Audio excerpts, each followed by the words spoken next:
السلام علیکم. امید لرم چې تاسو ټول به روغ جوړ او د صحت په جمع به په بازارونو کې ښځې کم کارونه کوي. که غواړئ چې تاسو هم خبر شئ نو ویډیو تر اخره پورې وګورئ او که تر اوسه پورې مو زموږ چینل نه وي سبسکرایب کړی هم اوس زموږ چینل سبسکرایب کړئ. دوستانو نن سبا چې په موږ کم عذابونه راځي نو دا زموږ د اعمالو وجه ده، ځکه چې اسلام کې ښځې ته په کور کې د کېناستلو حکم ورکړی شوی دی.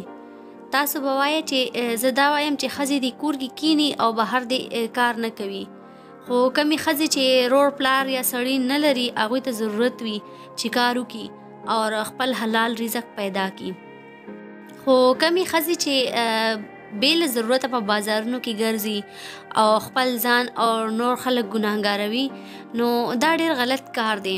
دوستانو کم څه چې موږ ته اسلام ښودلی دي هغې کې زموږ کامیابي ده.